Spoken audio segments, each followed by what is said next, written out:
think we always had an idea of the kind of band we wanted to be in. We always had that in our heads right from the start. And it was only we moved out to London and still messed around together. And then we got Bernard through an advert, and he just sort of happened to be the best guitarist we'd ever heard, which was a bit of a shock because we basically couldn't play. And that was when we got serious straight away, when we realised that the idea of the band that we'd always had in our heads was actually virtually within reach. I suppose we got a very strong sense of classicism in the band. Without being backward looking, classicism as in timelessness rather than retrovision. Simple, communicative, ambitious, meaningful. The kind of band that people remember rather than people read about for a week. I spent about 5 years going to scaling the sort of classified columns in the NME and the Melody Maker and the Potter's Bar Advertiser and things, and trying to find just sort of about going to auditions and things. And most of them turned me down or didn't like me or whatever. And I don't think they sort of liked me, but I think they thought I was better than them at the guitar anyway.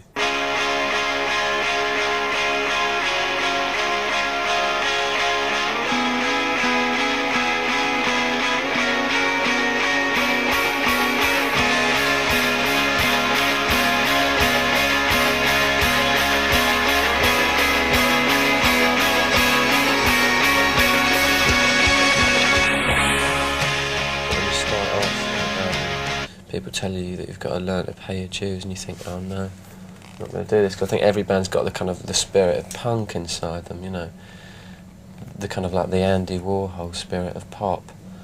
I think you have to when you first start off, because you have to be an idea rather than a musical reality, because it does actually take a number of years to learn how to write songs, learn how to become what you are, and you can get by ripping off people's, using the same effects pedals as people, but you'll only last a month.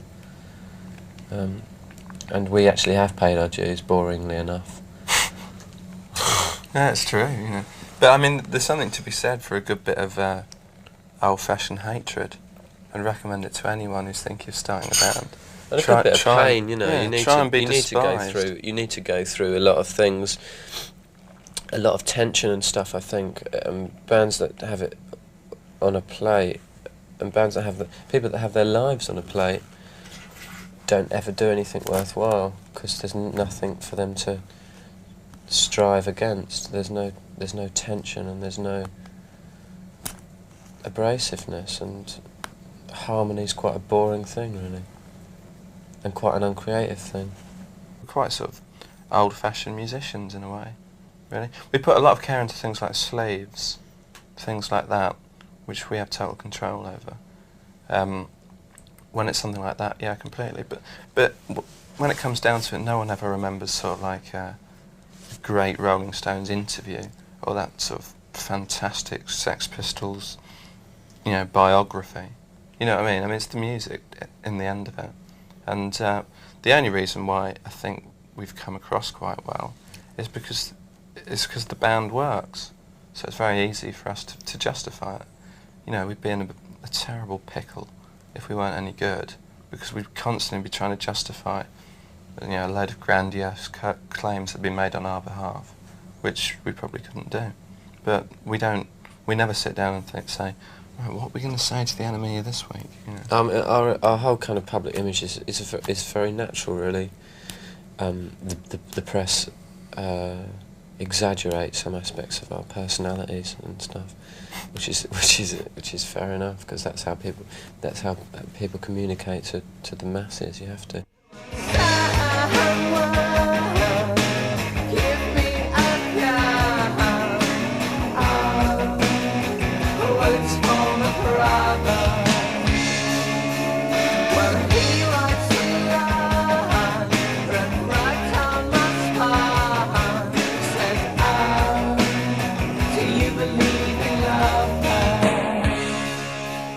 the lyrics aren't anything to do with bisexuality. They're to do with sexuality, and bisexuality happens to be a branch of sexuality.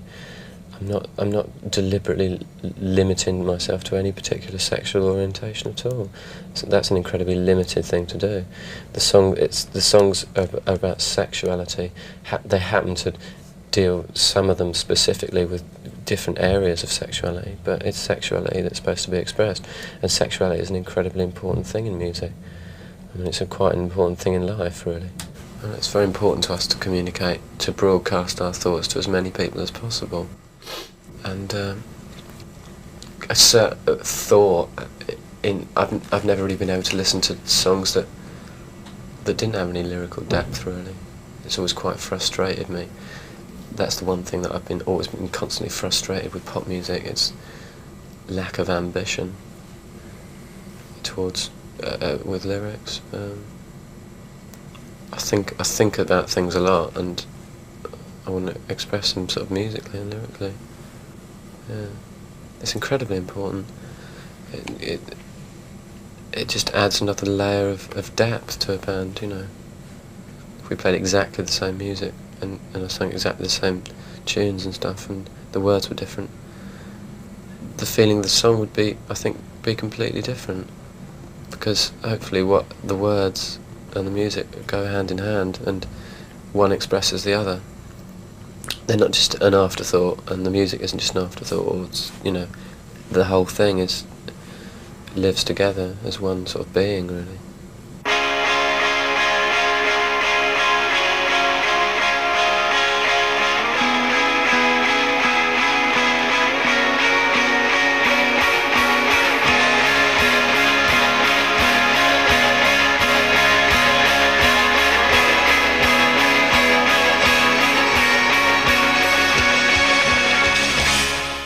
Anything which in any way could be described as the artistic part of the band, we have complete control over.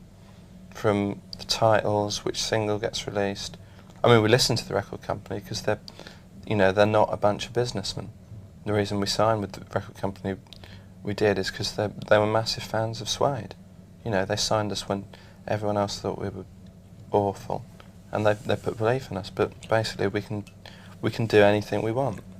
You know, we could record an album of instrumental Bulgarian folk tunes, and you know, if that's what we wanted to do, they'd do it.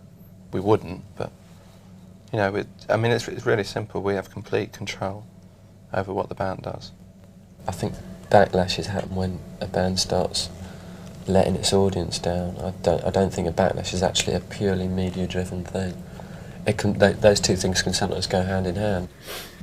And sometimes you can get, like, you know, just you can get a whole load of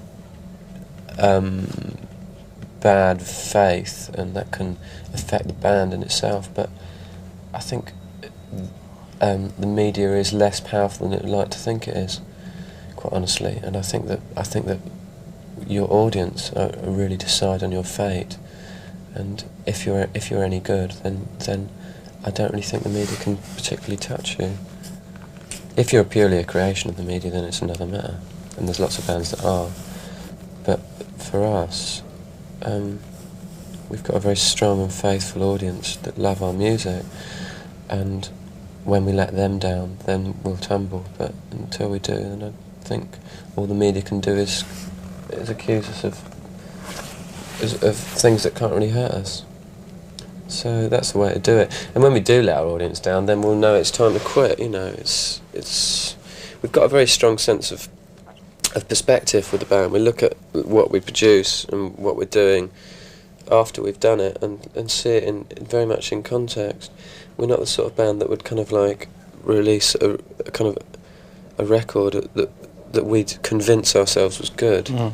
We sort of wouldn't really think, oh, it's us, so it's good, and kind of like try and hype it up within our minds. It's what everyone wants at the moment. We listen to things, and if it's not good, then we admit it. We say, you know, that's just not good, you know. And we write really to impress each other as much as anything, play to impress each other, which is, you know, we don't play to the press, you know. We don't sit down and say, oh no, someone slagged off this track, you know, perhaps we should drop it. I mean, the highest sort of quality control you can have is the 4 members of the band like it. Because I do think we've got incredibly high standards. You know, we don't like anything, basically.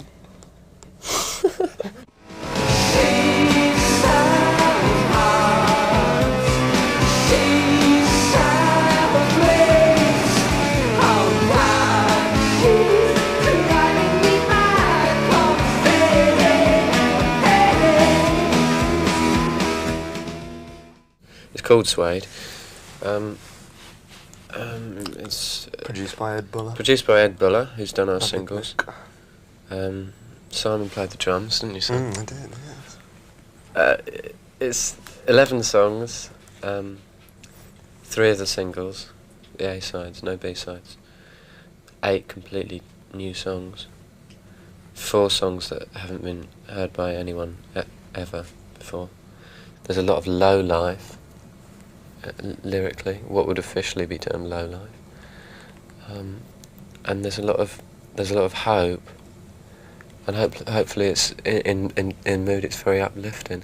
Even the negative points can be uplifting, and that's really how I'd like our music to be heard, as kind of hopeful and uplifting and inspiring. It's never supposed to be negative for negativity's sake. You know, even when I've been very depressed, I've always been very hopeful. It's just the way I think, really. I'm quite an optimistic person. I never really kind of, even in the depths of doom and gloom, I don't really think doom and gloom.